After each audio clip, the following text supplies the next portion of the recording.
नमस्कार। अब इस वीडियो में हम क्या करेंगे, अपने मॉडल को डिप्लॉय करेंगे।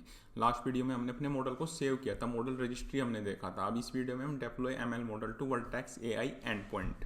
तो हम कैसे अपने मॉडल को जो है डिप्लॉय करते हैं ताकि हम अपनी ऐप और वेब में जाके प्रिडिक्शन करा पाएँ थ्रू एपीआई। हम एपीआई से रिक्वेस्ट भेजेंगे और जो हमारा मॉडल है वो आउटपुट देगा। तो जैसे हम इसे फिर उस तरीके से हम इसे यूज करते हैं, जैसे इंडस्ट्री में यूज होता है कि आपने कोई मॉडल बना दिया, आपने उसे एंड पॉइंट पे डाल दिया, फिर आपने कोई एपीआई वगैरह प्रोवाइड कर दी, तो उन एपीआई के थ्रू फिर हम क्या करते हैं, रिक्वेस्ट भेजते हैं, फिर हमारा मॉडल उसे आउटपुट देता है। तो वो सब प्रोसेस हम इस वाली वीडियो में देखेंगे कि कैसे हम एमएल मॉडल को डिप्लॉय करते हैं। हम लास्ट वीडियो में जैसे हमने मॉडल रजिस्ट्री देखा था, थोड़ा सा देख लेते हैं। लास्ट वीडियो में हमने क्या किया था, मॉडल रजिस्ट्री में अपने मॉडल को सेव किया था। जैसे हमने इसके 2 वर्जन सेव कर दिए थे। अब जैसे जैसे हम इसे नए नए डेटा से ट्रेन करते रहेंगे, हमारे पास नए नए मॉडल बनते रहेंगे, तो हम उन्हें वर्जन को पूरा मैनेज करते रहते हैं। तो इसके जो हमने लास्ट वीडियो में पूरा डेडिकेटेड वीडियो है कि हमने देखा था कैसे हम अपने मशीन लर्निंग मॉडल को मैनेज करते हैं। सबसे पहले तो हमने कस्टम मॉडल बनाया था, ये हमने जुपिटर नोटबुक में बनाया था। हमने स्टेप बाय स्टेप इसका समझा था कैसे हम एक कस्टम मॉडल ट्रेन करते हैं, कैसे ये मॉडल बनता है, पाइथन में कैसे हम कोड लिखते हैं,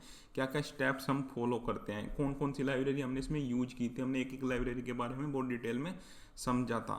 तो ये सब हमने कर लिया था। उसके बाद हमने इसे मॉडल रजिस्ट्री में सेव कर देते हैं। अब हम इसे डिप्लॉय करेंगे ताकि हम अपनी ऐप और वेबसाइट से इसे थ्रू एपीआई एक्सेस कर सकें। तो उसके लिए आपको क्या करना होगा, सबसे पहले तो इसे मॉडल रजिस्ट्री में सेव करना है आपको। पहले से थोड़ा सा देख लेते हैं हम क्या क्या इस वीडियो में हम करने वाले हैं। तो सबसे पहले तो जो मॉडल रजिस्ट्री होती है वो केवल ये मॉडल को सेव और मैनेज करने के काम आती है। इसमें हम देख पाते हैं कि हमारा मॉडल कितना अच्छा परफॉर्म कर रहा है, कौन सा वर्जन कैसा है, मतलब इसमें कौन सा वर्जन कितना अच्छा परफॉर्म कर रहा है, एक्यूरेसी कौन से मॉडल की ज़्यादा है, या कितने वर्जन हमारे पास हैं। तो वो सब हम इसमें देख पाते हैं। मॉडल रजिस्ट्री आपके प्रिडिक्शन नहीं कर पाती, मतलब ऐसा नहीं है कि आपने कोई रिक्वेस्ट भेजी और ये उसे प्रिडिक्ट करके कोई उसे रिजल्ट दे दे, तो वो काम नहीं हो पाएगा। उसके लिए हमें मॉडल को करना पड़ेगा डिप्लॉय। तो प्रिडिक्शन के लिए हमें अपने मॉडल को डिप्लॉय करना पड़ता है। तो सबसे पहले मॉडल डेवलपमेंट किसे कहते हैं, क्या होता है मॉडल डेवलपमेंट। अब सपोज हमने एक बहुत अच्छा एमएल मॉडल जो है ट्रेन कर लिया, आपने एक अच्छा मशीन लर्निंग मॉडल बना लिया जो अच्छे से प्रिडिक्शन कर पा रहा है। अब वो मॉडल केवल आपके लैपटॉप या वर्क बेंच नोटबुक, जैसे आपने जुपिटर नोटबुक में बनाया था, वहाँ पे है। अब उस अगर आपको वेबसाइट या ऐप में प्रिडिक्शन करानी है उस मॉडल से, आपको इंडस्ट्री यूज के लिए वो मॉडल चाहिए, तो आपको उसे इंटरनेट पे डालना पड़ेगा। मतलब जैसे आप वेबसाइट होस्ट करते हो, तो इस तरीके से आपको उसे का होस्ट करना पड़ेगा, उसे कहीं ऐसे सर्वर पे डालना पड़ेगा जो 24/7 लाइव हो, और वो सर्वर आपकी रिक्वेस्ट ले सकता हो। और जैसे ही मॉडल को रन करके, जब मॉडल आपका रन होगा वहाँ पे उसे कंप्यूट पावर की ज़रूरत होगी, तो रन होने के बाद उसे फिर रिजल्ट दे पाए आपको। तो इस तरीके का आपको कुछ चाहिए होगा, तो उसके लिए होता है हमारे पास वर्टेक्स एआई एंड पॉइंट। तो ये क्या होता है, वर्टेक्स एआई एंड पॉइंट एक होस्टेड प्रिडिक्शन सर्विस है।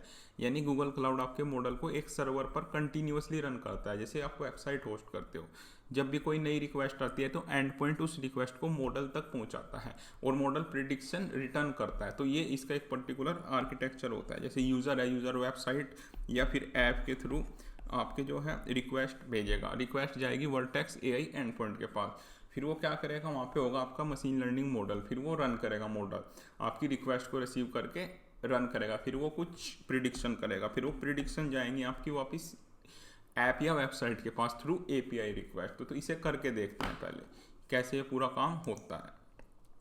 तो उसके लिए सबसे पहले आपको आना है मॉडल रजिस्ट्री में, जहाँ पे लास्ट वीडियो में आपने मॉडल रजिस्ट्री में अपना मॉडल सेव किया था, वहाँ पे आपको आना है। तो जैसे ही आप वहाँ पे आओगे, वहीं पे ही आपको ऑप्शन मिलेगा इसे डिप्लॉय करने का। तो इसमें आने के बाद यहाँ पे आप देख सकते हैं दूसरा जो ऑप्शन है आपके पास, डिप्लॉय एंड टेस्ट। तो इस पे आपको आना है। तो इसे करना है आपको डिप्लॉय टू एंड पॉइंट, यहाँ पे आपको देखने को मिलेगा। ये हमने पहले कर रखा है ताकि हम अपना टाइम सेव कर पाएँ, क्योंकि इसमें टाइम लगता है डिप्लॉय होने में। तो आपको पूरा प्रोसेस बता देते हैं, हमारा पहले से डिप्लॉय किया हुआ है। फिर हम इसे प्रिडिक्शन करके देखेंगे, इससे यहीं पे हम इसे टेस्ट करके देखेंगे। टेस्ट करने के लिए हमारे पास यहीं पे ऑप्शन होता है। जब ये अच्छे से काम करने लगेगा, फिर हम इसे इंटीग्रेट कर देते हैं अपने ऐप या वेबसाइट में। तो इसका आप नाम रख सकते हैं, जैसे सेल्स प्रिडिक्शन मॉडल, इस तरीके से आप कोई भी इसे नाम रख सकते हैं, टू या कुछ भी। लोकेशन आपको सेम एज इट इज रहनी देनी है, बाकी आपको इसमें कोई सेटिंग नहीं करनी है। आपको करना है इसे कंटिन्यू। अब ये पूछेगा आपको कि ट्रैफिक स्प्लिट कितना करना है। अभी तो हम वर्जन 2 ही जो है इसका डिप्लॉय कर रहे हैं। अब मान लो आपके पास 4 वर्जन है, आप चाहते हो कि कौन से वर्जन पे कितना ट्रैफिक स्प्लिट आए। मान लो जैसे आपके 4 वर्जन आपने डाल दिया, उसके 25 आपने कर दिया, तो अगर 100 रिक्वेस्ट आएंगी तो वो 25 सर्वर ए पे भेजेगा, फिर से मतलब वर्जन ए जो आपका होगा उस पर भेजेगा 25, वर्जन 2 पे भेजेगा 25, वर्जन 3 पे भेजेगा 25, वर्जन 4 पे भेजेगा। तो इस तरीके से आप ट्रैफिक स्प्लिट भी कर सकते हो अपने मॉडल में। आपके 2 मॉडल रनिंग हैं, 2 मॉडल आपने एंड पॉइंट पर डाले हुए हैं प्रोडक्शन के लिए, तो आप उसमें ट्रैफिक स्प्लिट भी कर सकते हो। तो ये आप यहाँ से कर सकते हो। अभी तो हम एक ही कर रहे हैं तो इसलिए इसे 100% आ रहा है यहाँ पे। तो max minimum number of replicas, कितनी कॉपीज आपको रखनी है, ये आपको डिपेंड करेगा कि आपका कितना मतलब वॉल्यूम है यूज़र्स का, कितनी आपको रिक्वेस्ट जो है करनी है। तो अभी तो आप एक ही रहने देते हैं, मैक्सिमम में आप 3 कर सकते हैं, तो इससे आपकी सर्वर कॉस्ट बढ़ेगी। फिर कितने आपको कंप्यूट पावर चाहिए वो डिपेंड करेगा आपको यूज केस के हिसाब से, कि आपका जो मॉडल है वो कितने यूज़र्स आपके हैं, कितने लाइव यूज़र्स हैं आपकी ऐप या वेबसाइट के, उस पर डिपेंड करेगा। ये चीज़ें धीरे धीरे समझ में आएंगी आपकी जब आप प्रोडक्शन लेवल की चीज़ें डेवलप करोगे, जब आप प्रोजेक्ट बना लोगे आगे जाके। अभी तो हम क्या कर रहे हैं, सिंगल टॉपिक पढ़ रहे हैं। जब हम सिंगल टॉपिक पूरे अच्छे से कवर कर लेंगे, फिर हम लास्ट में जाकर जो पूरा प्रोजेक्ट बनाएंगे जिसमें हम सारी चीज़ें यूज़ करेंगे, नेटवर्किंग से लगा के, है ना, नेटवर्किंग कंप्यूट वाला हो गया हमारा, या फिर ऐप इंजन वगैरह, इस तरीके से जब हम पूरा यूज करेंगे तब आपकी चीज़ें समझ में आएंगी कि कितना हमें, कौन सा सर्वर हमें कितना लेना है आपकी। क्योंकि अभी तो कोस्टिंग वगैरह भी नहीं हमने पढ़ी है, अभी तो हमें कोई कोस्टिंग की भी कोई नॉलेज नहीं है कि कितनी हमारी कोस्टिंग आती है, कौन सी मशीन्स क्या काम करती है। तो वो जब हम देखेंगे लास्ट में जाके, जब सब पढ़ लेंगे, फिर आपकी चीज़ें अच्छे से समझ में आएंगी। अब मशीन टाइप अभी तो आपको स्टैंडर्ड चूज़ करनी है सबसे छोटे वाली, तो बाकी आपको कुछ नहीं सिलेक्ट करना है, बाकी सब आपको रहने देना है एज इट इज़। मॉनिटरिंग भी अभी आपको ऑफ करनी है इसमें, मतलब ये बाय डिफ़ॉल्ट ऑफ ही है, तो इसे अनचेक ही रहने देना है। तो ये मॉडल सेटिंग है और इसे सीधा करना है आपको डिप्लॉय। ये आप देख सकते हैं यहाँ पे जो है क्रिएट होने लग रहा है, तो इसे क्रिएट होने में थोड़ा 5 to 10 मिनट्स आपकी लग जाती हैं। तो हमने पहले से ये क्रिएट करके रखा हुआ है, सेम मॉडल को हमने पहले से ही एंड पॉइंट पे डाला हुआ है सेम उसको, यहाँ पे आप देख सकते हैं। तो अभी तो ये वाला तो अभी आया नहीं है, अभी से अभी रिफ्रेश करेंगे यहाँ पे पेज को, तो यहाँ पे आपको देखने को मिलेगा, प्रोसेसिंग में आ रहा होगा अभी। तो इस तरीके से आपको इसे करना है डिप्लॉय मॉडल रजिस्ट्री हिसाब से। अब यहाँ पे आप देख सकते हैं डिप्लॉइंग मॉडल आ रहा है, तो इसे टाइम लगेगा डिप्लॉय होने में। तो जब तक हम अपना जो हमने पहले से ही डिप्लॉय किया हुआ है सेम इसी तरीके से, उससे हम अपने यहाँ पे रिक्वेस्ट भेज के देखेंगे कि हम क्या रेस्पॉन्स मिल रहा है, प्रिडिक्शन कर पा रहा है नहीं कर पा रहा है। तो उसके लिए आपको नीचे फाइल मिल जाएगी, उसमें आपको इनपुट देना है। अब जो यहाँ पे आप देखोगे जो इनपुट है वो इस तरीके से आपको देना है। इसका एक पर्टिकुलर फॉर्मेट होता है जैसे इंस्टेंसेस, और फिर इसके अंदर आपको जो है वो इनपुट देना होता है। इनपुट में आपको कोई फील्ड वगैरह नहीं देनी, डायरेक्ट वो देना है, मतलब कोई इस तरीके से आपको अब इसे समझना पड़ेगा आपको किस तरीके से इनपुट गिवन है इसमें। जब हमने अपना मॉडल ट्रेन किया था जुपिटर नोटबुक में, जब हमने यहाँ पे अपना मॉडल ट्रेन किया था, तो हमने उसमें एनकोडिंग की थी। एनकोडिंग क्यों करते हैं हम? एनकोडिंग इसलिए करते हैं जो हमारा मशीन लर्निंग मॉडल है वो हमारी स्ट्रिंग नहीं समझता। जैसे आपने कोई प्रोडक्ट दे दिया मोबाइल, या रीजन आपने दे दिया दिल्ली, तो वो ये नहीं समझेगा। ये चीज़ हमने समझी थी उस वाले वीडियो में भी, वो नंबर समझता है। तो हम उसे जो प्रोडक्ट और जो ये चीज़ें होती हैं, जो स्ट्रिंग वाली चीज़ें होती हैं, उसे नंबर में कन्वर्ट करते हैं। तो 1 हॉट एनकोडिंग हम इसमें करते हैं। तो इसका पहले एक मतलब समझते हैं ये होती क्या है। तो 1 हॉट एनकोडिंग क्या होती है? ये एक टेक्निक है जो कैटेगरिकल, जो वो टेक्स्ट डेटा होता है आपका, उसे न्यूमेरिकल डेटा 0 और 1 फॉर्मेट में कन्वर्ट करती है, ताकि एमएल मॉडल उस डेटा को समझ सके। जो हमारा मशीन लर्निंग मॉडल होता है वो स्ट्रिंग वगैरह को नहीं समझता, जब वो ट्रेन होता है वो नंबर्स को समझता है। तो 1 हॉट एनकोडिंग टेक्स्ट वैल्यूज़ को अलग अलग कॉलम में कन्वर्ट करती है, और सिर्फ एक कॉलम को एक बार में 1 होता है, बाकी सब 0 होते हैं। इसका कहने का मतलब क्या है? कहने का मतलब ये है, जैसे रीजन है हमारे पास, जैसे रीजन दिल्ली था हमारे पास, काफ़ी सारे रीजन थे, मुंबई था, कलकत्ता था, है ना, इस तरीके से हमारे पास काफ़ी सारे रीजन थे, है ना, चेन्नई था। तो ये क्या करेगा, उन्हें सबको कॉलम्स में कन्वर्ट कर देगा। कॉलम्स में मतलब जैसे पहला कॉलम आपका इस तरीके से हो जाएगा, पहली रोज कॉलम दिल्ली, मुंबई, कलकत्ता, चेन्नई, इसे हम शॉर्टकट में लिख रहे हैं। तो अगर मान लो आपको दिल्ली का जो है रिक्वेस्ट दिल्ली की भेजनी है आपको, तो दिल्ली को तो आप 1 करोगे, बाकी सबको 0 करोगे। अब आपको रीजन जो है बॉम्बे सेलेक्ट करना है, तो बॉम्बे को 1 करना है, बाकी सबको 0 करना है। कलकत्ता का अगर आपको भेजना है तो बाकी सबको 0 करना है, और जो है उसे 1 करना है। तो इस तरीके से हम इसे इसमें रिक्वेस्ट भेजेंगे। अभी के लिए, क्योंकि अभी हमने वन हॉट एनकोडिंग इसमें जो मॉडल है जो हमारा, ये इसी तरीके का डेटा लेगा। देखो जब हमने इसमें भी अपना वो किया था, प्रिडिक्शन कराया था, इसमें भी हमने यहाँ पे आप देख सकते हो हमने प्रिडिक्शन कराया था, बाकी सब फील्ड को तो हमने जीरो कर दिया था। ये इतनी सारी फील्ड है हमारे पास, है ना, ये जैसे रीजन कलकत्ता, हैदराबाद, दिल्ली, अहमदाबाद, पुणे, बेंगलोर, चेन्नई, ये तो हमारे पास रीजन्स हो गए इतने सारे। और ये नीचे हो गए हमारे पास product, headphone, shoes, mobile, tablet, sunglasses, backpack, watch, camera, T shirt, laptop, ये हो गए प्रोडक्ट। तो अब जब आप रिक्वेस्ट भेजोगे, प्राइस तो आपको भेजना ही है, तीन चीज़ें आपको भेजनी है, एक तो प्राइस भेजना है, दूसरा आपको प्रोडक्ट भेजना है, तीसरा आपको रीजन भेजना है। तो प्राइस आपने भेज दिया, फिर जब आप रीजन भेजोगे तो रीजन में से इन सब में से किसी एक को 1 करना है, बाकी सबको 0 करना है ना। और जैसे ही आप प्रोडक्ट भेजोगे तो किसी एक प्रोडक्ट को 1 करना है, बाकी सबको 0 करना है। लेकिन प्रोडक्शन में ऐसा नहीं होता, इसी तरीके से आपको प्रोडक्ट में करना है, एक को 1 करना है, बाकी सबको 0 करना है।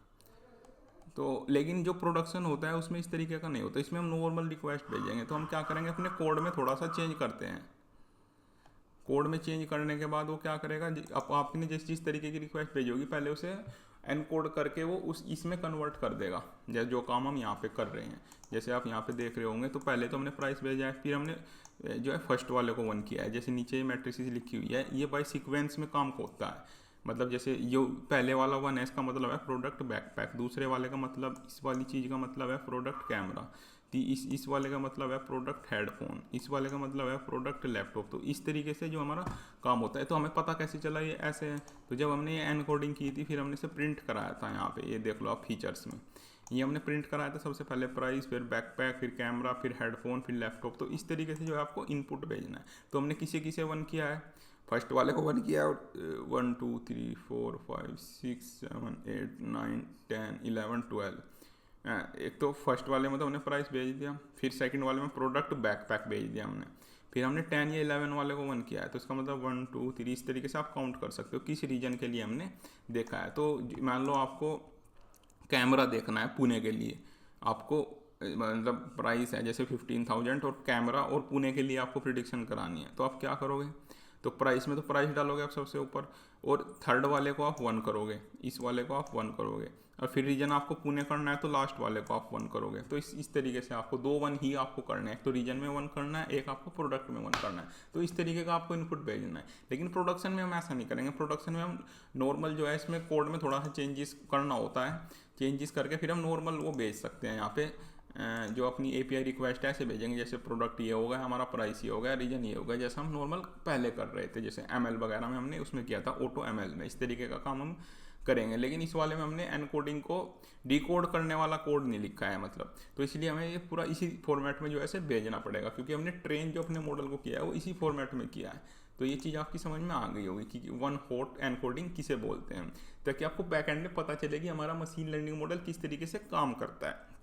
फिर आने वाले वीडियोस में तो हम इसे पूरा करके देखेंगे जैसा हम प्रोडक्शन में करते हैं। तो अब इस पर्टिकुलर का मतलब आप समझ गए होंगे। ये बाय सीक्वेंस इसमें नीचे लिखा हुआ है कि किसका मतलब क्या है। जैसे ये 4th वाला है, इसका मतलब क्या है 1 2 3 4। यहाँ पे आप देख सकते हो 1 2 3 4, इसका मतलब है हेडफोन। जैसे नीचे वाला जैसे इसका मतलब हो गया रीजन पुणे, इसका मतलब हो गया रीजन बॉम्बे, इसका मतलब हो गया रीजन कलकत्ता, इसका मतलब हो गया रीजन हैदराबाद, है ना, इसका मतलब हो गया रीजन दिल्ली, इसका मतलब हो गया रीजन चेन्नई, इसका मतलब हो गया रीजन बेंगलोर। तो अब इस वाले पर्टिकुलर वीडियो में हम क्या कर रहे हैं, हमने रीजन बेंगलोर में प्रोडक्ट बैकपैक और 25,000 बैकपैक जो है हमारे प्रोडक्ट, वो बेंगलोर में कितने सेल हो सकते हैं, ये वाली रिक्वेस्ट है। अब ये इसमें प्रिडिक्शन करके दिखाएगा। तो इसे आपको यहाँ से कॉपी करना है और सिंपल आपको यहाँ पे इसमें पेस्ट करना है ना, और आपको यहाँ इस पर करना है इन्फ्रेंसिंग प्रोग्रेस। जैसे आप इस पर क्लिक करोगे तो यहाँ पे आपको प्रिडिक्शन देखने को मिल जाएंगे 7.26। ये बाकी आप यहाँ पे देख सकते हो, ये तो बाकी सारी अदर इन्फॉर्मेशन है, लेकिन आपके प्रिडिक्शन जो है इसने बता दिए कि आपके प्रिडिक्शन कितने होंगे 7.26। तो इतने प्रोडक्ट आपके लगभग सेल हो जाएंगे। तो ये चीज़ है। अब आपको इसे मान लो इंटीग्रेट करना है अपनी ऐप वगैरह में, तो यहाँ पे आप सैम्पल रिक्वेस्ट ये करके यहाँ पे आपको सारी इन्फॉर्मेशन मिल जाएंगी। And point ID, project ID, input data file है ना, इस तरीके से आप इसे इंटीग्रेट कर सकते हो। अगर आपने कभी एपीआई रिक्वेस्ट वगैरह इंटीग्रेट करी होगी, आपने कोई पेमेंट गेटवे या कोई अदर आपने कोई प्रोजेक्ट बनाया हो जिसमें आपने एपीआई रिक्वेस्ट को इंटीग्रेट किया, तो आप इसे देख के सारा यहाँ से समझ सकते हो कि कैसे आपको इंटीग्रेट करना है। आने वाले वीडियोज़ में हम इसे करके भी देखेंगे कैसे हम इसे अपनी ऐप या वेबसाइट में जो है इंटीग्रेट करते हैं। तो ये चीज़ हो गई आपकी एंड पॉइंट वाली, कि कैसे हम एंड पॉइंट पे अपने मॉडल को डेप्लॉय करते हैं। तो ये हमने पूरा इसमें देख लिया। अब नेक्स्ट वीडियो में हम देखेंगे ऑनलाइन वर्सेस बैच प्रिडिक्शन। फिर उसके बाद हम जाएंगे generative AI and enterprise LLM, जिसमें हम Gemini, vertex AI studios, prompt engineering है ना, रैग एप्लीकेशंस, जैसे आप कस्टमर का वो देखते हो चैट्स वगैरह कैसे हम बनाते हैं जो कस्टमर केयर वाली होती है, वो सब हम देखेंगे नेक्स्ट वीडियो से।